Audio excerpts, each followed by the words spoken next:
ஓ Rajini sir, இது கேளுங்க. நீ யாரு, எப்படி, இன்னா யாரு, நீ என்ன பின்னாடி வேலை செய்யற, நீ யாருக்கோசம் இவ்வளவு வருஷம் வாழ்ந்துக்கிற எல்லாம் எங்களுக்கு தெரியும். ஆனா உன்னை போல ஒரு கேப் மாதிரி ஆளை நான் இது வரைக்கும் இந்தியாவில் எந்த நடிகரையும் பார்த்ததில்ல. ஆனா ஒன்னா நம்பர் சீட்டிங்காரன் நீ. ஆனா நீ உன்னால உனக்கு தைரியம் இல்லை. நீ தைரியமா வந்து நிக்கிறது ஒக்கல உனக்கு. ஏன்னா அந்த காலத்துல உன் பொண்டாட்டி உன் பிள்ளைங்கெல்லாம் வந்து உன் பிள்ளை உன் ஒய்ஃபு உன் பொண்டாட்டி தான் உன்னை மறுக்குந்த. ஆனா அந்த தம்பி அப்படி இல்லை. தில்லா இறங்கி மீசி எரிக்கின்னு வந்தான். தமிழ்நாட்டு மக்களை நம்பி வந்தான். ஆனா தமிழ்நாட்டு மக்கள் கை விடல. ஆனா வாய்த்து தீக்கி வந்து உட்கார வச்சிருச்சு. ஆனா தயவுசெய்து நான் சொல்றேன் கேட்டுக்கா, நீ மட்டும் வாழ்த்துறாத.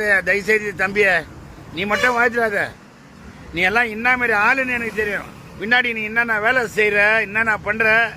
நீ தான் வந்து 2001 சொல்லிட்டிய, நான் திமுக தான் ஓட்டு போட்டேன், நான் திமுக காரன்னு. எங்களுக்கு தெரியாதா? ஆனா நாங்க முழுக்க முழுக்க அண்ணா திமுக காரங்க. ஆனா இருந்தாலும் தம்பி தில்லா வந்தாப்புல, தம்பிக்கோசம் நாங்க பாடுபட்டோம். எங்க கட்சியெல்லாம் ரிசைன் பண்ணல. நான் இன்னும் ரிசைன்ல இன்னும் ஆன்ல தான் இருக்கிறேன்.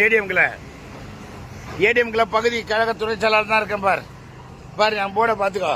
அம்மா போடா ஒண்டிதான் இருக்கும், எவன் போடாம இருக்காது.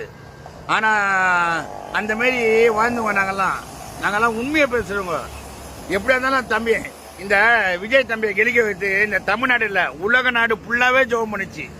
உலக நாடுனா உனக்கு தெரியுமா? உனக்கு இந்தியா மட்டும் இல்ல, உலக நாடு ஃபுல்லா ஜெபம் பண்ணிச்சு அந்த தம்பியை வர வைக்கிறதுக்கு. ஆனா தம்பி தைரியமா வந்தான், நின்னா, அச்சா, தூக்குனா. நீ வந்து வாழ்த்துலாம் அவசியம் இல்லை, எதுவும் இல்லை. ஆனா நீ 1 நம்பர் போறாம புடிச்சுவேன். நீ 1 நம்பர் கேப் மாதிரி பையன். இதோட இந்த எல்லாத்தையும் முடிக்க. இனிமே எந்த ஒரு வார்த்தையும் விட்டுறாது விஜய் பத்தி எல்லாம். எங்க முதல்வரை பத்தி எந்த ஒரு வார்த்தையும் விட்டுறாது தயவுசெய்து. இதோட நிக்க வச்சுக்கோ.